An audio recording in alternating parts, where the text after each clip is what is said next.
Nous irons à la découverte ou à la redécouverte de cette monnaie électronique appelée crypto-monnaie. On parlera de la technologie blockchain avec notre invité du jour. Il s'agit de Hamidou Zonga qui était journaliste auparavant, qui s'est reconverti aujourd'hui en tant que formateur concernant la crypto-monnaie et la technologie blockchain. On en parlera tout à l'heure. Après cela, on parlera aussi avec nos amis de la BCLCC, la Brigade centrale de lutte contre la cybercriminalité du moins. Attention, pour ces vacances, il y a des fausses offres d'emploi et de stage. Donc, on va en parler avec Monsieur Aimé Ouedraogo qui sera là de la BCLCC, qui va nous éclairer sur ce sujet. On recevra également des annonceurs pour parler d'événements à venir. Alors, Madame, Messieurs, fidèles téléspectateurs de Bonjour le Faso, bonjour à tous. Bonjour à tous ceux qui nous suivent depuis le Faso ainsi qu'à l'extérieur. Bienvenue à la découverte de Poukorassi. On part à la découverte des pics de Sendou cette semaine et on poursuit avec les témoignages. C'est parti. Oh, en fait, on retient beaucoup de choses avec les pics magnifiques. Moi, c'est la première fois de venir ici. C'est vraiment touristique, c'était impressionnant. Et vraiment, ça nous a beaucoup renseigné avec les guides. On a un peu appris l'histoire des Ouattara et des Kong. Vraiment, c'est magnifique. Oui, vraiment, il faut dire qu'on veut donc de réviter un panneau de l'histoire qui est dans notre pays. C'est une zone vraiment où, par exemple, moi venant de la zone nord, vraiment, j'aurais vraiment ces richesses. Ça travers donc les livres d'histoire qu'on révisait donc l'histoire. Mais vraiment ici c'est du concret. Et avec les expressions du guide, vraiment on a compris que nous avons une richesse vraiment qu'il faut donc vraiment rendre visible et vraiment apprendre cette histoire-là aux générations, vraiment à toutes les générations, parce que c'est vraiment une richesse nationale qu'il faut vraiment protéger et vraiment conserver et vraiment valoriser. Depuis le début, nous avons concocté ce programme, à savoir donc l'incursion touristique ici à Sendou, dans la Liraba, afin que les membres puissent voir de très près les ruines et connaître l'histoire, comme les guides nous l'ont expliqué. C'est intéressant. Et pour nous, c'est une façon aussi de promouvoir le tourisme interne. Donc je pense que d'année en année, l'activité phare au niveau de la GSP, à savoir donc la Supercoupe à GSP, et sera donc, si vous voulez, greffé par des petites activités comme ça à l'interne, afin qu'on puisse toujours donner un plus dans l'organisation. Et pour nous, ça a été très important avec une grande découverte. Et je suis convaincu que beaucoup de membres de l'association ont pris beaucoup de plaisir. Nous retrouver ce matin à Sendou est un retour, un voyage dans le passé. Lequel passé nous enseigne que nous avons eu des ancêtres dignes d'être intègres, dignes d'être de bons guerriers, de bons bâtisseurs. Car, imaginez-vous un peu leur époque. Je te parle il y a dans les années 1600. Ce peuple de braves guerriers du Mandingue, eh bien, de l'empire Ouattara, eh bien, ce peuple-là nous a laissé un trésor qui fait de Sendou, du Burkina Faso, de l'Afrique, un trésor humanité. Ce trésor humanité doit tout simplement être au service des hommes d'aujourd'hui qui ont le devoir de pérenniser et surtout de faire prendre conscience de ce que nous avons entre les mains, ce trésor que j'admire en même temps que vous. Oh, c'est magnifique tout simplement. Et en tant qu'homme de cinéma, je dirais tout simplement que les pics de Sendou sont un cadre exceptionnel quand on veut toucher au tréfonds des cœurs des Africains et des populations du monde. C'est un cadre idéal pour concevoir et réaliser des films qui vont avoir de l'effet sur l'homme lui-même. Et c'est pourquoi je salue Dani Kouyaté qui a eu le bonheur de magnifier les pics de Sendou en réalisant Soundiata Keita. Nous sommes à présent avec Issa Omar Atié pour cette revue de presse. Bonjour Issa. Bonjour Abzeta et bonjour à tous les téléspectateurs de Savane TV. C'est sûr qu'on reviendra sur quelques points du Conseil des ministres d'hier, mais avant on découvre les titres des journaux. On va commencer tout de suite et maintenant avec le journal Aujourd'hui au Faso qui titre à sa une l'initiative présidentielle pour la santé adoptée, géopolitique, l'AES donne de la voix à Bruxelles. Attaque meurtrière de la Katiba Massina Jenim lors d'un mariage à Djigombo, c'est au Mali, le Sahel, toujours souffre-douleur des leaders terroristes. Coupe du Faso, bouquet final le 14 juillet 2024. Bien mal acquis au Tchad quand la justice française s'intéresse au costume griffé du général Kaka. Expulsion du jeune Moussa Sako de France. Pas besoin d'attendre l'arrivée du RN. 8e session de la commission mixte Burkina-Tunisie. 8 accords signés pour dynamiser l'axe Ouagadougou-Tunis. L'observateur Palga, lui, titre à sa une assassinat de Thomas Sankara. Ainsi donc, Roland Dumas emporte son témoignage dans sa tombe. Conseil des ministres, expropriation du collège Horizon International, médecine physique et réadaptation à Tengango, un centre ultramoderne sur pied avec l'aide de la Belgique. Collecte de sang à Move Africa, 600 poches attendues. Championnat d'Afrique de pétalon moderne Barakat. Pitouapa honore le pays avec 3 distinctions. Le journal Le Pays titre à sa une arrondissement 4 de Ouagadougou zoom sur un canal d'évacuation d'eau pluviale qui se construit sans bruit. Amélioration de l'offre de santé, l'initiative présidentielle pour la santé adoptée. Alimentation et croissance, les bienfaits de l'eau de coco. Actu Foot Mali, les 2 raisons de la suspension d'Amari Traoré, révélation nouvelle ALT, les listes des futurs députés déposées auprès du MATEDES. Conseil des ministres, le ditanier traduit en 14 langues nationales. Tribunal de grande instance de Dédougou, 12 mois ferme requis contre un sergent-chef de police poursuivi pour menace de mort et rébellion. Le quotidien titre à sa une promotion immobilière au Burkina, 180 000 parcelles bénéficieront des PUH. Compte rendu du Conseil des ministres, relance des activités d'Air Burkina investissement Faso New, prêt à injecter jusqu'à 1 milliard de dollars. Dès l'altino chanteur, en tant qu'artiste, nous ne pouvons pas permettre que notre pays s'éteigne. Pour terminer avec le journal Citoyen, les Nations Unies réaffirment leur soutien. C'est au coin du palais, un père et ses 2 enfants accusés de vol, 2e fois à la barre en 2024.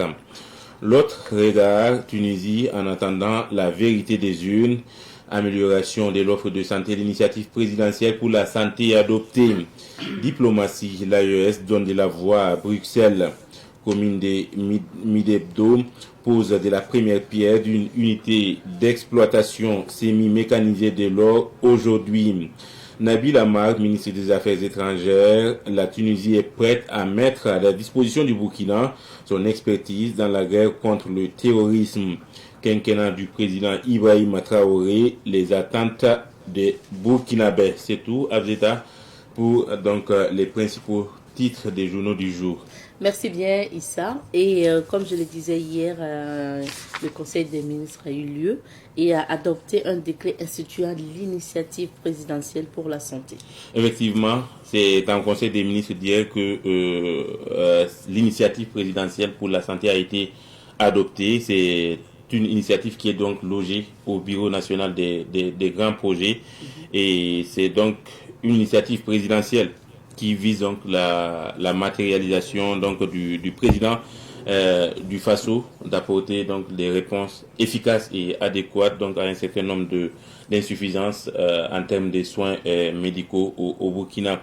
Et principalement, l'initiative présidentielle pour la santé vise donc à permettre entre autres la construction de 55 centres de santé communaux et la construction également des 5 services donc d'anesthésie réanimation dans les différents hôpitaux également, et la création d'un institut du cœur qui va être logé au sein donc du centre hospitalier universitaire de Tengango, donc à Ouagadougou.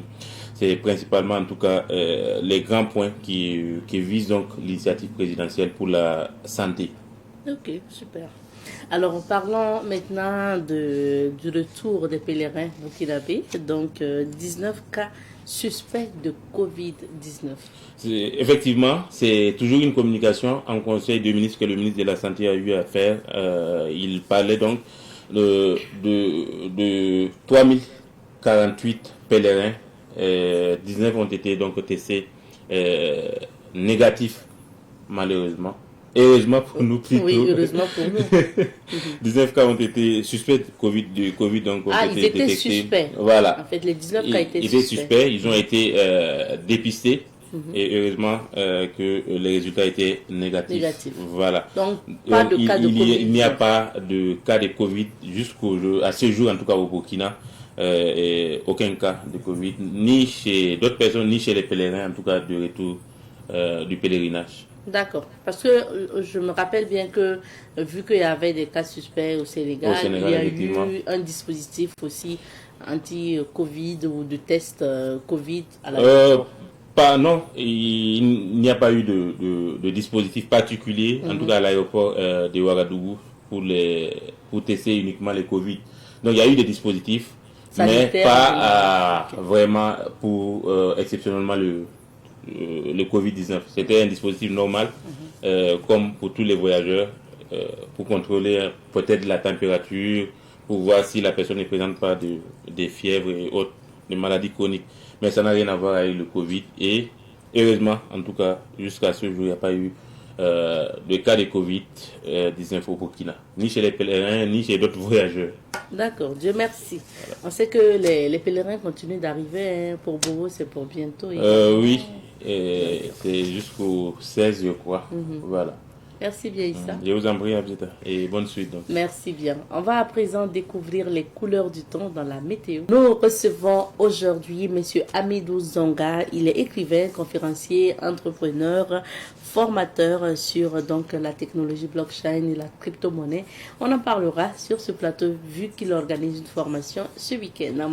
Bonjour à vous, M. Zonga. Oui, bonjour, Madame Nikiman. Bonjour aux téléspectateurs de Savane Média. Merci à vous d'être là.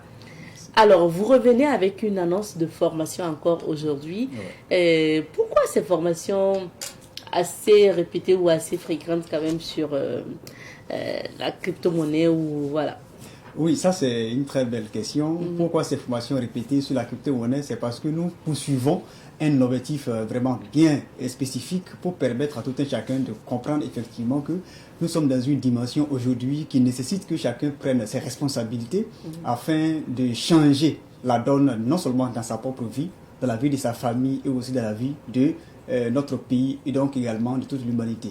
Alors, et cela ne peut pas se faire sans que nous ne répétions effectivement ce que nous avons commencé depuis janvier pratiquement et permettre à tout un chacun d'être mieux outillé afin d'avoir les connaissances de base. Et donc, nous partageons des informations capitales et aussi les connaissances qui accompagnent ces informations pour que chacun soit vraiment apte à apprendre ce qu'il faut apprendre avant d'avoir tout ce qu'il mérite. Avant d'avoir tout ce qu'il mérite. Pour revenir à la définition de la crypto-monnaie, qu'est-ce qu'on peut dire? Alors, pour définir la crypto-monnaie de façon très simple, je vais vous dire que la crypto-monnaie, c'est la conséquence de l'évolution du monde. Et quand on veut parler du Bitcoin, par exemple, c'est l'évolution de l'argent. Pour faire un détail spécifique, pour que les gens comprennent mieux, alors je vais vous faire un rappel historique d'abord de comment l'argent a été créé. Vous savez que tout a commencé depuis l'Antiquité, où nous avons tous lu et on a compris, on a entendu que les échanges économiques se faisaient à travers un système qu'on appelle le troc. Alors, pour pouvoir échanger un bien contre un autre bien ou un groupe de biens, il fallait avoir une valeur équivalente.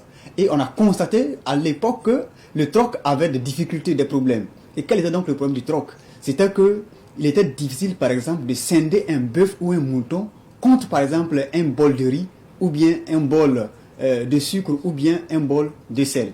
Qu'est-ce que l'homme intelligent a fait? Ayant constaté que le troc avait des difficultés, on a compris effectivement qu'il fallait encore progresser. Donc, pour trouver un autre moyen. Alors, on a trouvé qu'il y a la possibilité avec les coris. Les coris qui facilitaient les échanges économiques également à l'époque du Moyen-Âge. Et pourquoi? Parce que le cori, avec leur forme réduite, était facile à compter par tout le monde. Et le nombre de coris avait une équivalence, une équivalente avec la valeur du produit ou du service que l'on voulait échanger. Malgré ça encore, l'homme intelligent a trouvé qu'il avait des difficultés. Et qu'est-ce qu'il faut faire? Il faut avancer toujours. Et donc, le cori, parce qu'il était difficile, par exemple, de transporter un sac contenant un certain nombre de coris, puisque c'était des perles précieuses à l'époque. C'était donc compliqué pour un homme de transporter des sacs de coris, traverser une ville, par exemple, comme Ouagadougou, sans se faire agresser. Et avec ça encore, l'homme intelligent a compris que ces difficultés liées au cori, le troc, il faut encore progresser. On a introduit l'usage du sel et également, surtout, l'introduction de l'usage de l'or. L'or est considéré aujourd'hui comme la matière précieuse, la valeur refuge par toutes les nations, par toutes les grandes institutions financières et bancaires. Et malgré ça, encore, il y a des difficultés. Pourquoi? Parce qu'il est compliqué pour un homme de transporter une certaine quantité d'or, traverser la ville sans se faire agresser également. Et l'homme a compris que nous devons encore progresser. Et dans quelle dynamique désormais? On rentre maintenant dans la période de la modernité, la période moderne. Et donc, on crée ce qu'on appelle les monnaies fiduciaires, donc les billets de banque, pour pouvoir compenser la disparité ou bien les problèmes que connaît le troc depuis son commencement, donc de l'Antiquité jusqu'à la période moderne. Et ici encore, il y a des difficultés avec les monnaies fiduciaires. Pourquoi? Parce que il y a cette difficulté, par exemple, de transporter. À l'époque également, des billets de banque d'une certaine quantité traversaient également une ville sans se faire agresser.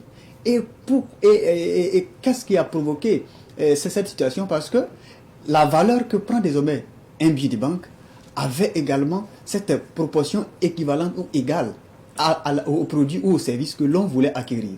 Et qu'est-ce que l'homme intelligent a fait? On a dit, bon, dans ce cas, nous allons progresser pour faire de telle sorte que désormais, l'homme ait encore de l'argent sur lui, mais que personne ne sache. On crée ce qu'on appelle la monnaie scripturale, donc les cartes bancaires. Avec ça également, il y a des difficultés parce que il y a un seuil à ne pas dépasser. Tout le monde le sait très bien. Et avec ça encore, on a compris qu'il y avait des difficultés. Et qu'est-ce qu'il faut faire pour faciliter les transactions, les opérations? L'homme intelligent a compris également que avec ce qu'on appelle la technologie, il y a la possibilité désormais de faire les échanges avec ce qu'on appelle les mobile money. Donc vous pouvez rester ici et envoyer votre argent par exemple à quelqu'un qui se trouve de l'autre bout du monde.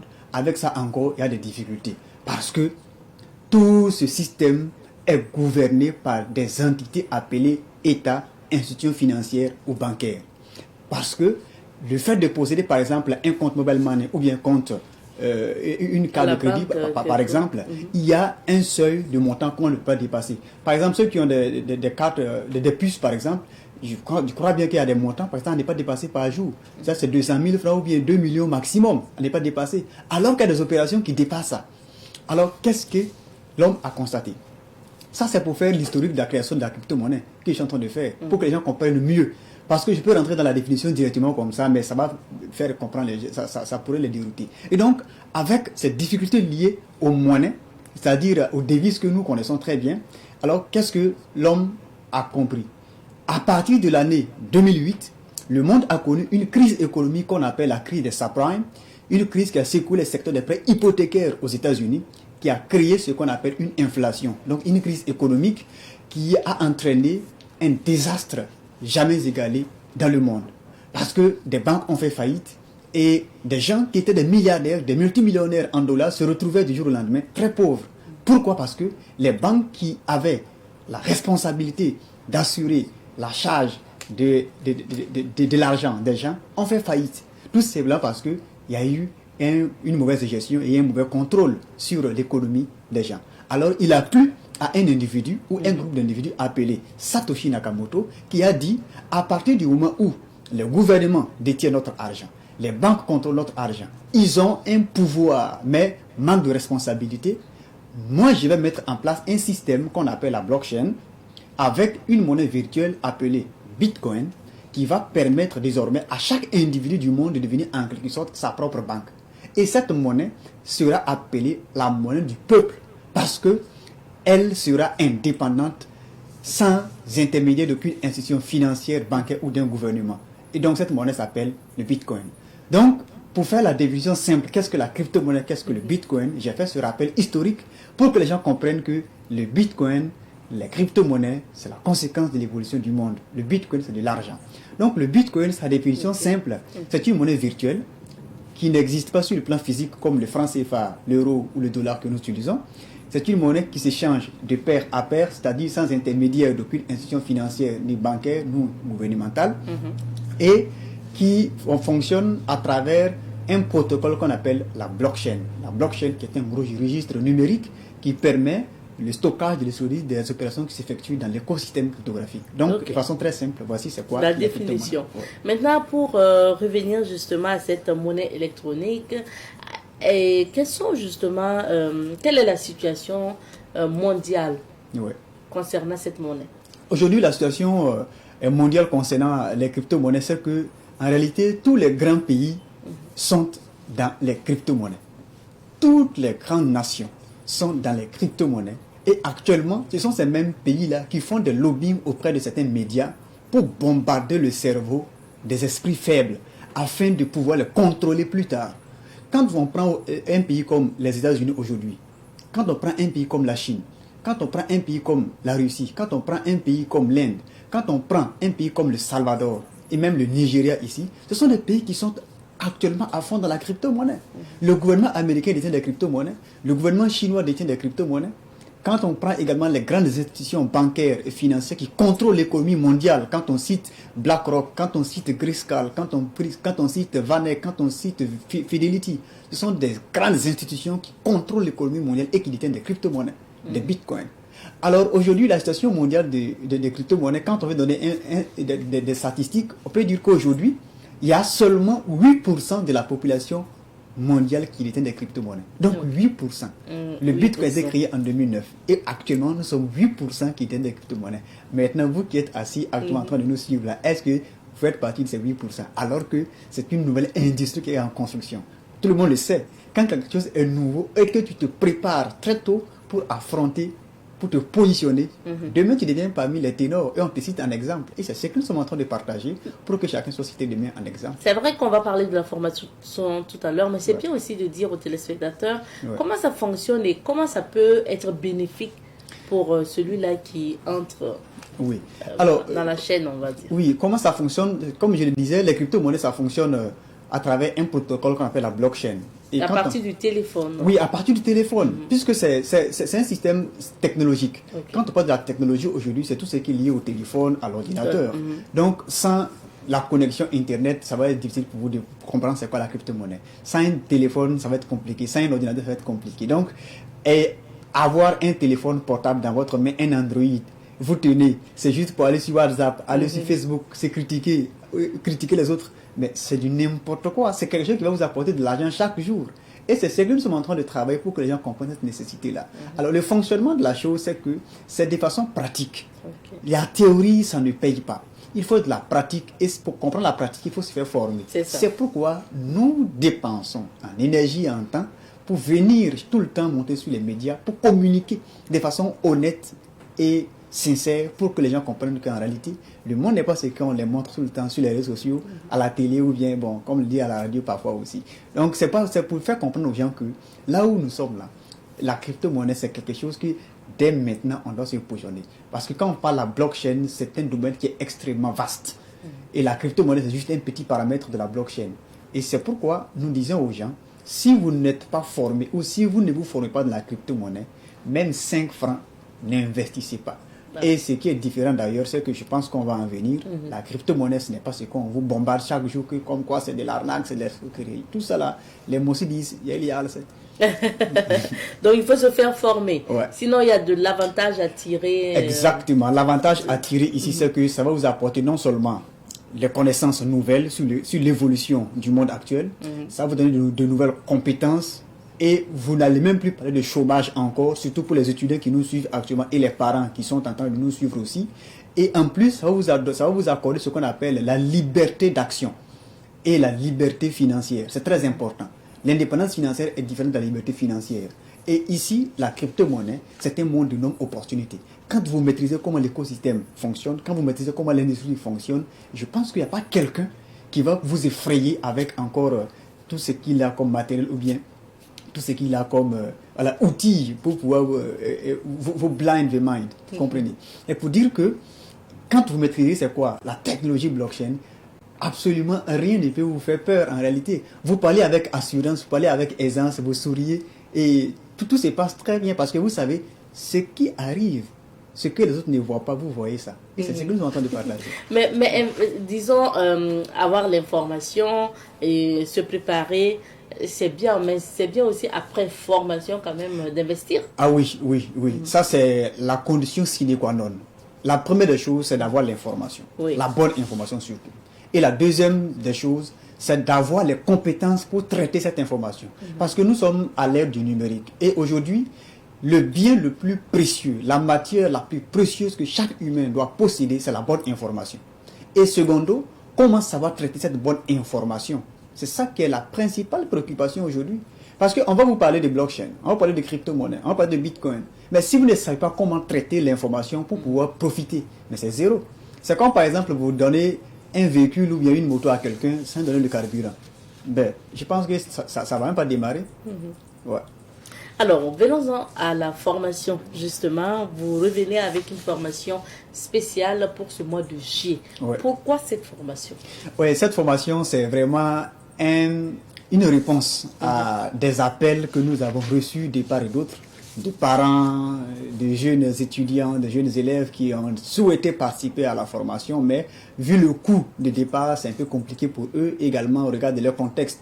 Donc, on a décidé pour ces vacances d'organiser une session vraiment spéciale, donc la 4e édition, qui est une session spéciale promo vacances 2024, pour permettre aux parents, pour permettre aux travailleurs, à toutes ces personnes et aux étudiants qui veulent vraiment comprendre ce nouveau monde, prendre position actuellement pendant qu'il y a encore temps de profiter des énormes opportunités. Et surtout que cette 4e édition, c'est comme je le dis, c'est une session vraiment spéciale parce qu'il y a des informations, il y a des connaissances que nous n'avons pas partagées depuis la 1re édition, qu'à cette 4e édition-là, on va donner.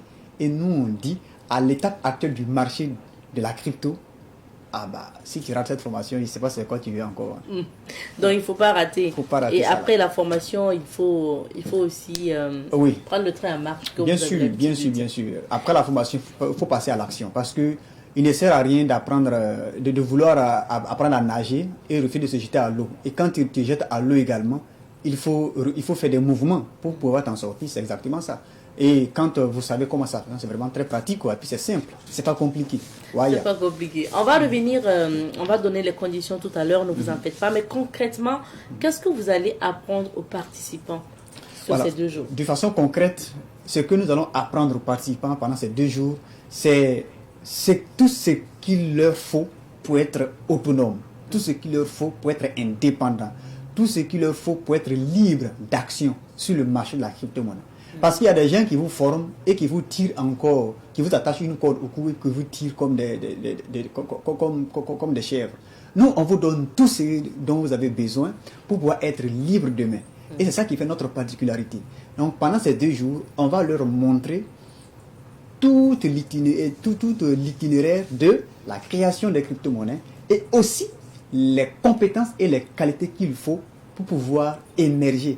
Parce que c'est un monde qui est en constante évolution et qui demande vraiment que l'on soit outillé de façon technique, que l'on soit outillé avec de bonnes connaissances, de très bonnes connaissances et surtout d'avoir les compétences pour pouvoir avancer. Et nous avons tous ces éléments-là réunis. Et en 2 jours, nous vous assurons que tout se transforme et tout est vraiment super. Ce qui fait que je parle avec beaucoup d'assurance et d'honnêteté, c'est pas pour m'inventer, c'est que tout ce que je dis, c'est ce que j'applique. Et tous ceux qui savent de quoi je parle, en tout cas, ils savent quand même que c'est pas de l'amusement ce qu'on est en train de faire. On sait qu'avec toutes ces informations qu'on reçoit sur la crypto-monnaie, actuellement, certains peuvent avoir des retenues ou des réserves, se disant, est-ce qu'en entrant donc dans ce réseau et tout, c'est pas de l'arnaque, Oh oui. ou sinon, est-ce qu'à un moment donné, je vais pas me lever et trouver que, voilà, ils ont fermé... Ouais. je sais pas, toutes les crypto-monnaies. Ouais, Puis ça- j'ai perdu mon argent pour rien, parce que C'est- c'est de l'argent quand même qu'il faut C'est vrai, investir. c'est vrai. Oui, ça c'est une question récurrente. Et moi j'ai cette manière de répondre pour dire que si je vais répondre de façon très simple comme la population, comme la majorité de la population, je vais dire Wallahi Bilay que c'est pas arnaque. C'est pas arnaque. Wallahi Bilay que c'est pas escroquerie. Parce que c'est très différent. Très souvent les gens assimilent la crypto-monnaie à ce qu'on appelle les sociétés de placement, donc le trading. Et vous savez, rien qu'avant-hier, j'ai reçu un message dans mon téléphone parce que avant de venir ici, j'ai partagé l'information dans certains groupes et surtout dans le groupe de l'association des écrivains du Burkina Faso. Il faut que je cite ça. Il y a quelqu'un qui a eu le courage d'écrire au président de l'association là, d'interdire les publications de crypto-monnaies dans le groupe parce que c'est de l'arnaque, c'est de l'escroquerie, il faut se souvenir de 5M. La personne qui a écrit ce message, le président ne m'a pas dit c'est qui, mais je pense quand même que c'est une belle opportunité pour attirer l'attention même. C'est pourquoi j'ai dit que les écrivains qui écrivent de n'importe quoi, là, c'est eux-mêmes qui créent le malheur. Parce qu'un écrivain qui ne se cultive pas, un écrivain qui ne cherche même pas à évoluer, qui ne cherche pas à avoir de bonnes informations et qui prétend écrire pour éduquer des gens, pour éduquer des populations, mais c'est un criminel en puissance. Parce que le monde, il est évolutif. Et toi, si tu as ta plume pour écrire et qu'on te parle d'une nouvelle technologie, là, il faut aller creuser pour chercher à comprendre. Moi qui vous parle aujourd'hui, j'ai pris 5 années pour faire des recherches approfondies sur l'industrie de la technologie alors que j'étais journaliste. Je doutais et je me suis dit, il faut que je fasse des recherches pour comprendre. Effectivement, j'ai fait les recherches et j'ai écrit 2 livres sur la crypto-monnaie. Le premier, crypto-monnaie devenir riche mais non devenir pauvre à jamais. Et le deuxième, l'école du Bitcoin et autres crypto-monnaies. C'est pour dire aux gens de faire attention. Donc ça. Quand vous avez fini de répondre à votre collègue, là, non, revenons à non, la question. c'est pas même de répondre à votre question. Ok. C'est pour dire de faire attention. Parce que les gens font l'amalgame. 5M, crypto-monnaie, c'est pas la même chose. 5M, c'est un site d'investissement, ce qu'on appelle les pyramides de Ponzi. Et généralement, ce sont des sites qui vont cramer.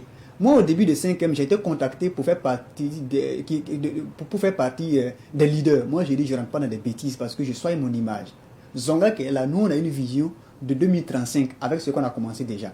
En 2035, nous, on doit rassembler 12 257 millionnaires au Burkina Faso ici. Et déjà, même, il y en a qu'on a déjà créé depuis 2021. Leur sortie de promotion, c'est en 2026.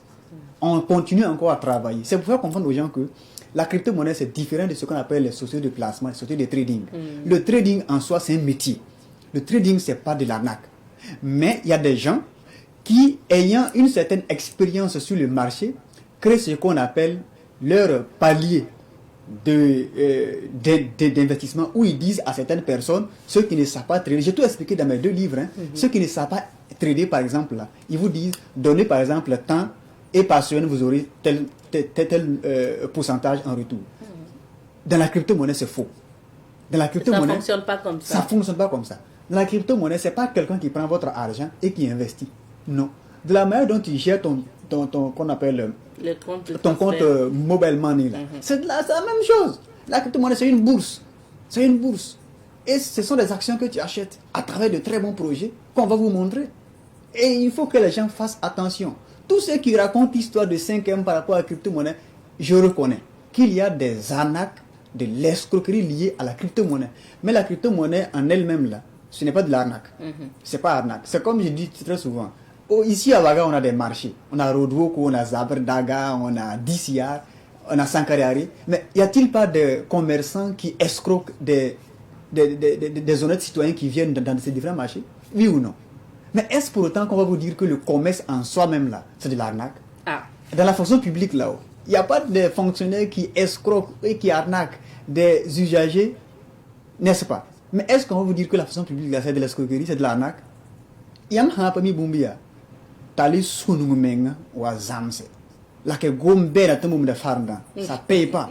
Non, c'est du n'importe quoi. Il faut qu'on dise la vérité aux gens. Celui qui va entendre, qu'il entende. Celui qui veut refuser aussi, qu'il ferme ses oreilles, mais ferme également sa bouche, parce que ça devient tout ridicule. Si tu ne comprends pas quelque chose, il ne faut pas. Aujourd'hui, là, quand on parle de blockchain, aujourd'hui, quand on parle de crypto-monnaie, il y a des économistes même, ici au Burkina Faso, qui ne connaissent même pas c'est quoi la chose. Donc il faut se former. Il y a des finances. Il faut se former. Il faut se former. Une fois, je discutais avec un docteur en économie qui se dit enseignant-chercheur en économie, qui voulait parler de crypto. Moi, j'ai dit, hey, docteur, Yam Habami Tumdaya, Mani Suguri, la ya alimengi, ou non, le si, tiens, un trop mané recherche, même tu es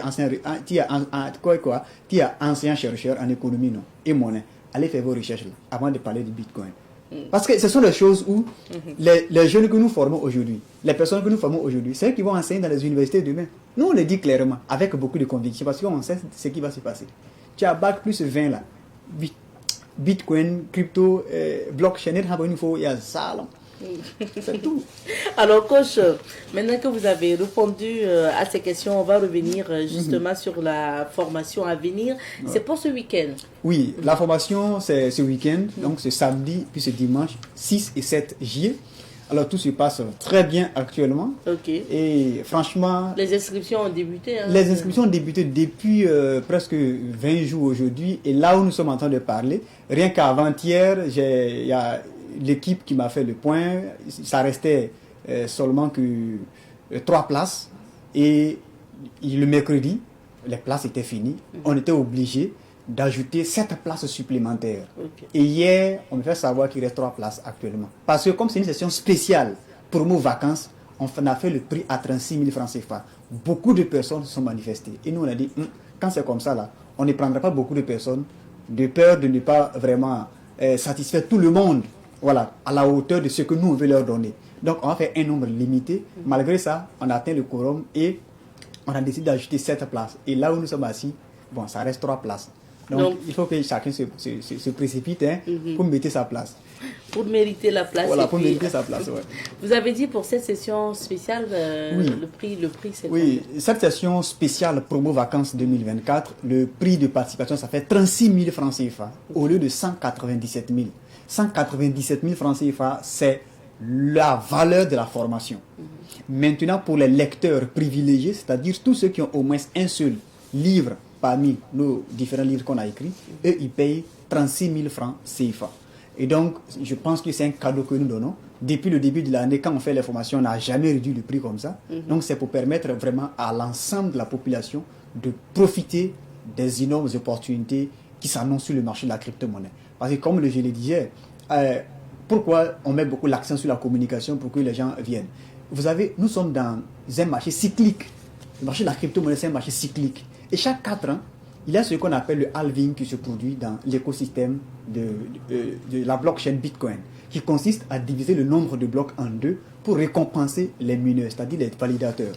Et après le halving, dans les prochains mois, dans les prochains jours qui suivent le halving, là, il y a ce qu'on appelle une augmentation de la valeur du Bitcoin qui s'effectue. Et c'est ce que tout le monde attend dans l'industrie de la crypto-monnaie. Ça veut dire qu'aujourd'hui, avec peut-être 50 000 francs que tu as gardé à la maison, ou bien tes 100 000 francs que tu as gardé, tu sais même pas ce que tu veux faire avec là. Si tu as l'humilité d'apprendre, tu viens apprendre et tu passes à l'action, c'est pas 100 000 francs que tu vas considérer encore comme quelque chose. Parce que je donne ces petits cycles du Bitcoin. En 2009, c'est-à-dire le Bitcoin était créé en 2009, et en 2012, le Bitcoin a connu ce qu'on appelle le premier halving. Et le premier halving en 2012, la valeur du Bitcoin était de 25 $ en 2012.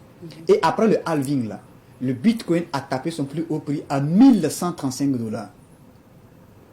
Expliquer comme ça, peut-être que les voilà, c'est pourquoi on dit aux gens de venir à la formation. Parce qu'à la formation, il y a des détails qu'on va leur donner. Pour que chacun comprenne le potentiel qu'il y a actuellement à se faire. J'ai organisé un webinaire le 27 juin passé.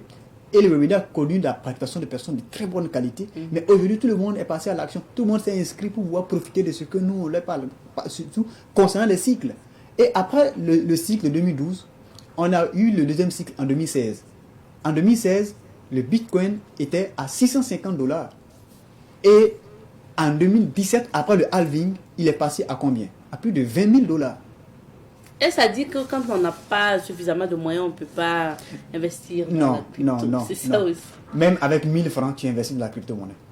Même avec 2000 francs, tu achètes des crypto-monnaies. Tu as ton portefeuille, Tu as ton portefeuille sur ton téléphone. Et puis c'est tranquille, quoi. Ok. C'est codé, c'est sécurisé, c'est hyper sécurisé. C'est pas quelqu'un qui va venir tu fais des manipulations. C'est hyper sécurisé, c'est codé. Et tu vas comprendre comment les choses fonctionnent. Et le troisième cycle, c'était en 2020. Une pièce de Bitcoin était à 8626 $. Et après le halving, il est passé à 69 000 $. Écoutez, de 8626 $, il passe à 69 000 $. Et maintenant, on rentre dans le 4e cycle du Bitcoin.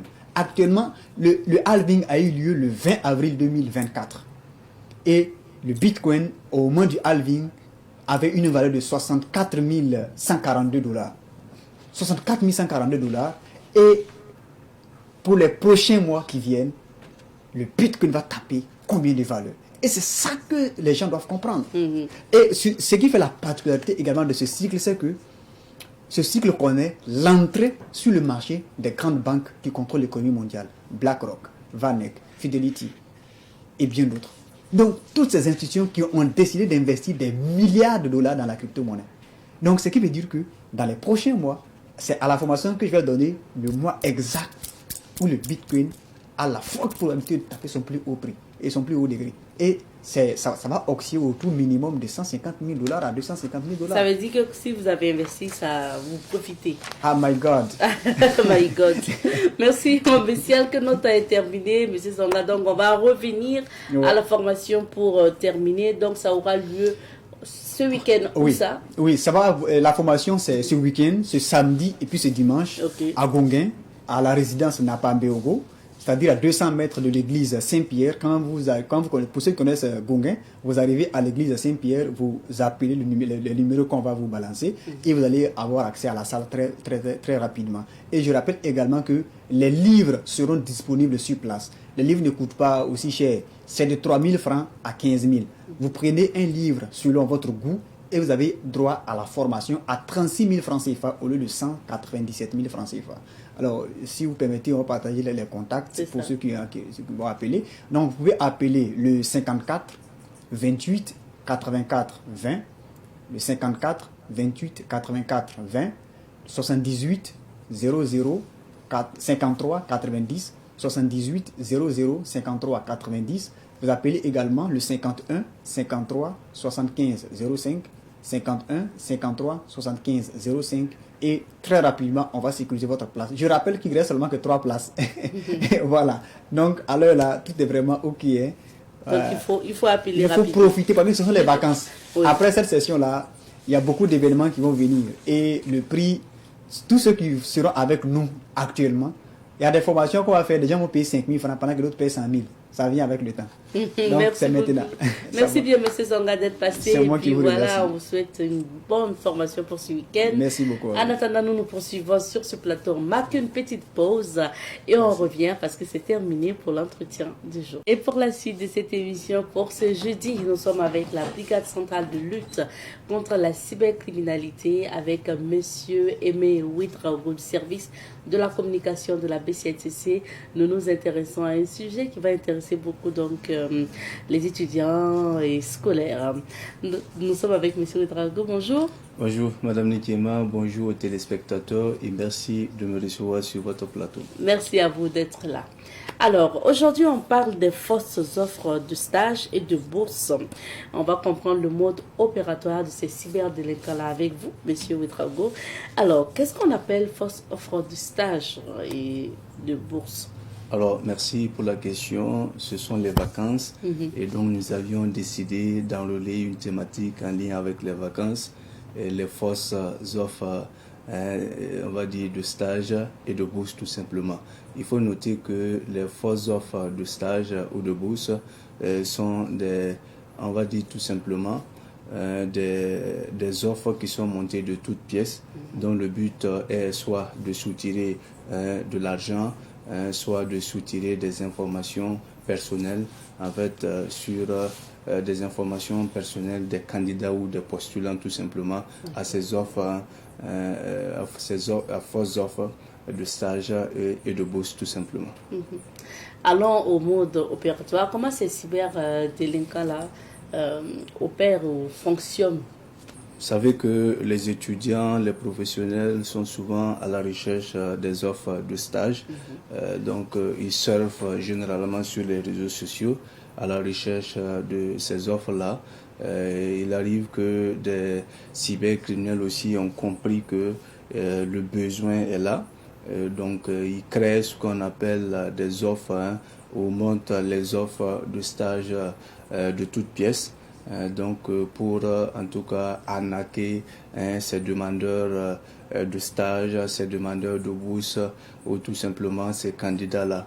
Alors, donc, ils créent généralement les faux profils sur les réseaux sociaux ou des fausses pages sur lesquelles ils publient régulièrement des fausses offres de stage ou de bourse tout simplement. Et donc, vous verrez souvent ces offres-là circuler sur les réseaux sociaux, vous demandant de cliquer sur un lien qui va vous rediriger dans un groupe WhatsApp où vous allez rejoindre une communauté de candidats, une communauté de postulants. Okay. Et c'est à partir de là maintenant qu'on va vous décliner les conditions de participation ou tout simplement les conditions de ces offres-là, que ce soit les offres de stage, que ce soit les offres de bourse. Généralement, on vous demande d'envoyer un dossier complet comprenant votre CNB, les diplômes que vous aviez, tout ce qui est en tout cas document en lien avec le poste en question. Et donc, c'est à partir de là maintenant, ils vont vous demander ce qu'on appelle des frais de dossier. Pour qu'on puisse garantir le poste en question, c'est-à-dire que pour garantir votre stage.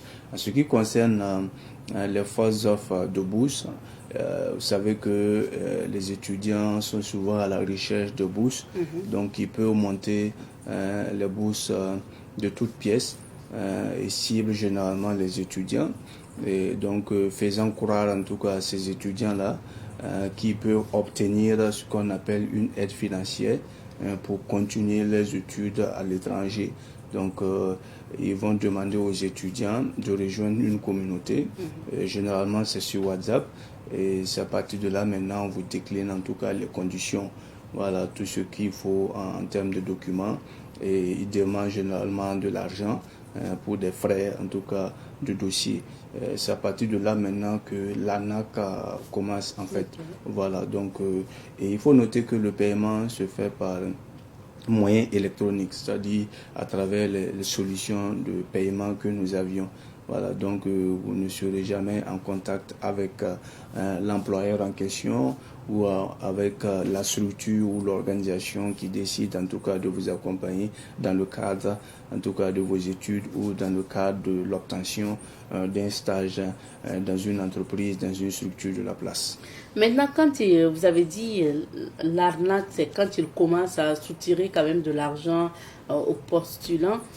Généralement, pour des cas peut-être que vous avez rencontrés, ils vous demandent, ils demandent aux victimes de payer combien pour ces frais de dossier demandés. Alors, je vais prendre l'exemple de ce jeune étudiant à Bobo qui a témoigné lors d'une session d'information et de sensibilisation que la brigade centrale de lutte contre la cybercriminalité avait organisée au profit d'une université de la place dans la région des Hauts-Bassins qui avait a failli être victime de ce type d'arnaque-là, c'est-à-dire que les fausses offres de stage. Donc, il a vu d'abord l'annonce sur les réseaux sociaux, plus particulièrement sur le réseau social Facebook. Okay. Donc, il est rentré en contact avec eux. Donc, on lui a demandé d'envoyer son dossier, c'est-à-dire ses diplômes, sa carte nationale d'identité burkinabé. Et donc, quand il a envoyé, on lui a demandé qu'il doit payer en tout cas 40 timbres de 1000 francs. Il doit associer en tout cas au dossier en question. 40 thèmes de 1000 francs. francs. Donc il faut multiplier 1000 francs. 1000 francs par 40. Donc je pense que ça fait 40 000 francs. Oui. Voilà. Et donc on a demandé en fait qu'ils ont les thèmes sur place. Donc s'il peut envoyer les frais de thème là à travers un numéro qu'ils ont laissé à la fin du message. Et donc lui, ça a attiré son attention. Comme on va demander un stage, on demande jusqu'à 40 thèmes de 1000 francs. Donc il a contacté quelques amis et quelques employeurs qui lui ont fait savoir tout simplement qu'on ne procède pas de cette manière-là en ce qui concerne les stages en entreprise ou dans les structures. L'autre exemple, c'est le monsieur aussi. Lui, on l'a demandé le paiement en fait des frais d'un équipement spécifique pour le stage. Voilà. Ah oui. Donc, ça c'est en technique ou quoi? C'est en technique. Donc on a demandé le paiement d'un équipement spécifique. Donc ils ont l'équipement en question sur place. Donc il doit, en plus de son dossier complet, il doit envoyer les frais en fait de l'équipement spécifique là. Et donc l'équipement spécifique s'élevait à la somme de 175 000 francs. Et donc il a envoyé l'argent par voie électronique. Et donc, quand ils ont reçu le montant en question, ils ont coupé tout contact avec le monsieur en question. Donc voilà, les montants varient d'une personne à une autre et également en fonction de l'approche. Voilà, si c'est par exemple les frais de dossier, généralement c'est 15 000 en allant. Okay. Il peut également faire recours à un équipement spécifique. Comme le cas que je viens de citer, et également pour les histoires de timbres, les 40 timbres de 1000 francs. Vous voyez que en fonction de l'approche là, on peut vous faire des propositions très alléchantes. Il faut noter que ils arrivent à avoir les gens parce que en fait ils promettent des énumérations très élevées avec des avantages exagérés, avec des conditions irréalistes. Donc, les stagiaires qui sont payés à 300 000 les stagiaires qui sont payés à 300 000 francs CFA, souvent à 500 000 francs CFA. Incroyable. Et donc, du coup, quand quelqu'un est à la recherche d'un stage, c'est vrai qu'il va aller apprendre, il va aller avoir des connaissances requises, l'expérience requise dans un domaine donné, mais il voit encore au-delà de l'expérience, de la connaissance, la rémunération qu'il va avoir à la fin. Donc, du coup, ça le tente d'aller voir ce qui se passe exactement. Donc, c'est ce qui motive généralement les étudiants à aller et à postuler. Et par la suite, ils se feront tout simplement arnaquer par ces cyberdélinquants. Et quand on parle de bourse aussi, c'est souvent pour les bourses d'études. Là, ils procèdent de la même façon? C'est pratiquement de la même façon. Mais là, la cible, ce sont les étudiants. Okay. Et donc, ils vont envoyer des annonces de bourse. Et donc, demandant d'envoyer à travers une adresse mail votre dossier complet. Et par la suite, ils vont entrer en contact avec vous, vous demandant, par exemple, de payer un montant.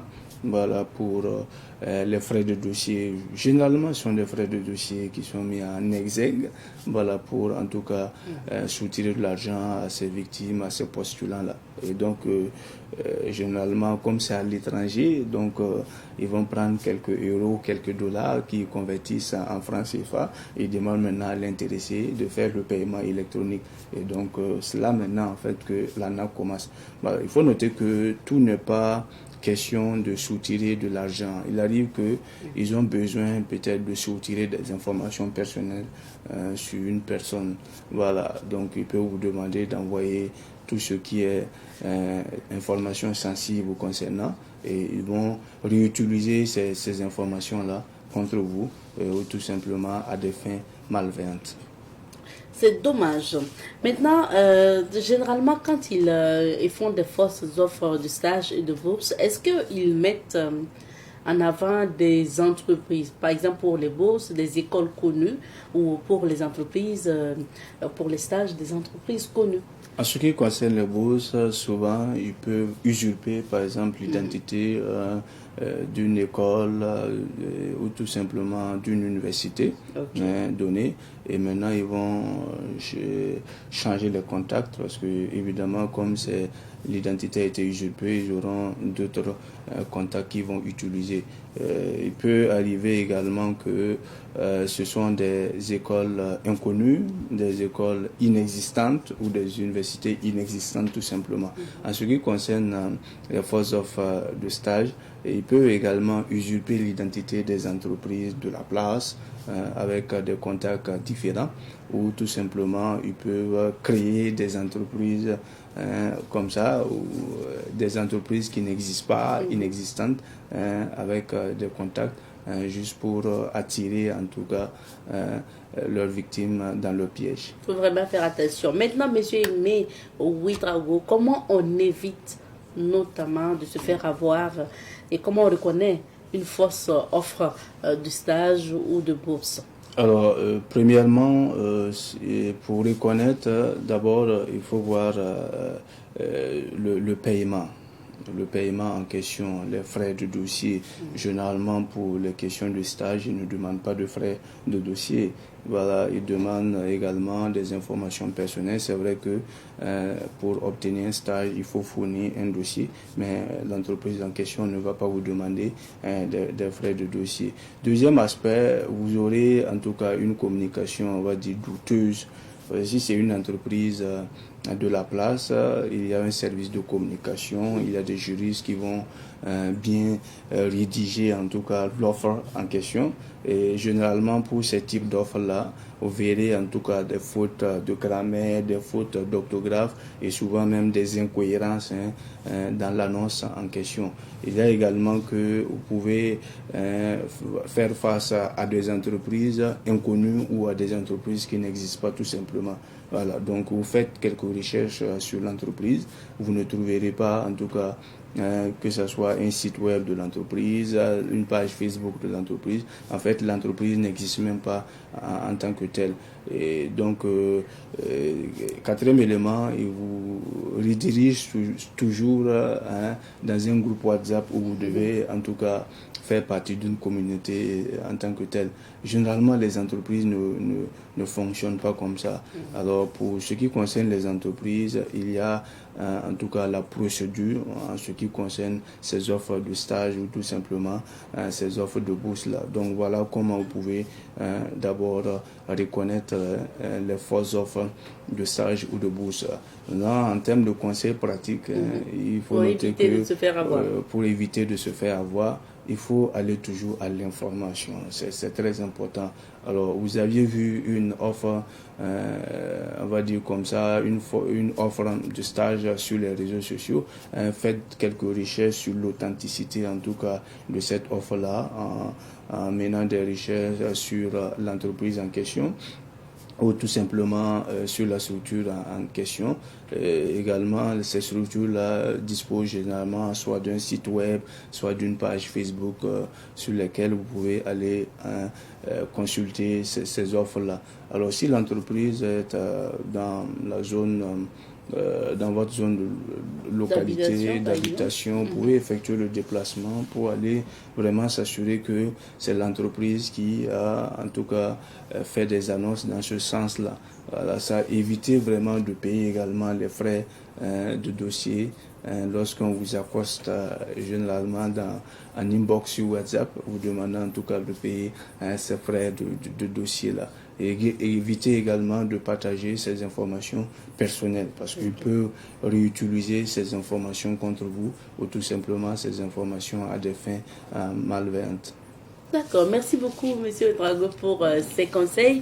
Sinon, si vous êtes victime aussi, vous pouvez approcher la BCLCC, la Brigade centrale de lutte contre la cybercriminalité. Comment on vous contacte? Alors, nous sommes situés à Zaoudaga, voilà, sur l'avenue, on va dire, à Koulouba. Et donc plus précisément sur l'ancien site de la LCE et le contact, le numéro fixe va s'afficher au bas de votre petit écran. Vous aviez le numéro fixe qui est le 25, le 58, le 25 plutôt, le 39, le 58, le 42, et vous aviez une adresse mail sur laquelle vous pouviez porter votre plainte en ligne, et ça s'affiche au bas de votre petit écran, tout en minuscule, cybercrime@security.gov.bf. Et vous aviez la page Facebook de la Brigade centrale de lutte contre la cybercriminalité. Une fois sur votre profil Facebook, vous tapez tout simplement BCLCC ou tout simplement @bclcc.gov.bf et vous êtes sur la page de la BCLCC où vous avez l'information juste, l'information saine, l'information équilibrée en lien avec la cybercriminalité au Burkina Faso. Merci beaucoup, monsieur. Merci beaucoup, madame Nikema. On se dit jeudi sur prochain pour un autre numéro. Mais en attendant, prenez soin de vous. Merci. Alors, on va maintenant marquer une petite pause et on se retrouve juste après. Oh, en fait, on retient beaucoup de choses avec les pics magnifiques. Moi, c'est la première fois de venir ici. Et c'est vraiment touristique, c'était impressionnant. Et vraiment, vraiment. Ça nous a beaucoup renseigné avec les guides. On a un peu appris l'histoire des Ouattara et des Congo. Vraiment, c'est magnifique. Oui, vraiment, il faut dire qu'on veut donc de réviter donc un panneau de l'histoire qui est dans notre pays. C'est une zone vraiment où, par exemple, moi venant de la zone nord, vraiment j'aurais vraiment ces richesses. Ça travers donc les livres d'histoire on révisait donc l'histoire, mais vraiment ici c'est du concret. Et avec les expressions du guide, vraiment on a compris que nous avons une richesse vraiment qu'il faut donc vraiment rendre visible et vraiment apprendre cette histoire-là aux générations, vraiment à toutes les générations, parce que c'est vraiment une richesse nationale qu'il faut vraiment protéger et vraiment conserver et vraiment valoriser. Depuis le début, nous avons concocté ce programme, à savoir donc l'incursion touristique ici à Sendou, dans la Liraba, afin que les membres puissent voir de très près les ruines et connaître l'histoire, comme les guides nous l'ont expliqué. C'est intéressant. Et pour nous, c'est une façon aussi de promouvoir le tourisme interne. Donc je pense que d'année en année, l'activité phare au niveau de la GSB, à savoir donc la Supercoupe à GSB, et sera donc, si vous voulez, greffé par des petites activités comme ça à l'interne, afin qu'on puisse toujours donner un plus dans l'organisation. Et pour nous, ça a été très important avec une grande découverte. Et je suis convaincu que beaucoup de membres de l'association ont pris beaucoup de plaisir. Nous retrouver ce matin à Sendou est un retour, un voyage dans le passé. Lequel passé nous enseigne que nous avons eu des ancêtres dignes d'être intègres, dignes d'être de bons guerriers, de bons bâtisseurs. Car, imaginez-vous un peu leur époque. Je te parle il y a dans les années 1600. Ce peuple de braves guerriers du Mandingue, eh bien, de l'Empire Ouattara, eh bien, ce peuple-là nous a laissé un trésor qui fait de Sendou, du Burkina Faso, de l'Afrique, un trésor humanité. Ce trésor humanité doit tout simplement être au service des hommes d'aujourd'hui qui ont le devoir de pérenniser et surtout de faire prendre conscience de ce que nous avons entre les mains, ce trésor que j'admire en même temps que vous. Oh, c'est magnifique tout simplement. Et en tant qu'homme de cinéma, je dirais tout simplement que les pics de Sendou sont un cadre exceptionnel quand on veut toucher au tréfonds des cœurs des Africains et des populations du monde. C'est un cadre idéal pour concevoir et réaliser des films qui vont avoir de l'effet sur l'homme lui-même. Et c'est pourquoi je salue Dani Kouyaté qui a eu le bonheur de magnifier les pics de Sendou en réalisant Soundiata Keita. Vous suiviez à l'instant les témoignages donc concernant les pics de Sendou. C'est le site qu'on découvre cette semaine dans la rubrique à la découverte 2. Et je rappelle que ces témoignages ont été réunis donc lors d'une sortie des journalistes sportifs du Burkina. Et justement, c'est Ruben Wilson Kodio, notre sportif maison, qui a d'ailleurs recueilli ces témoignages sur les pics de Sendou. Alors, merci de votre fidélité. On s'arrête ici pour l'entretien. On s'arrête ici aussi pour l'émission de ce jour. Merci de nous avoir suivis. Le rendez-vous est pris pour demain vendredi. Ça sera le dernier numéro de la semaine. Mais en attendant, ne zappez surtout pas puisque les programmes de Savane TV se poursuivent tout à l'heure. Vous aurez les flashs d'informations. C'est à 10h en fait avec l'équipe de présentation. On se retrouve quant à nous demain vendredi. Allez,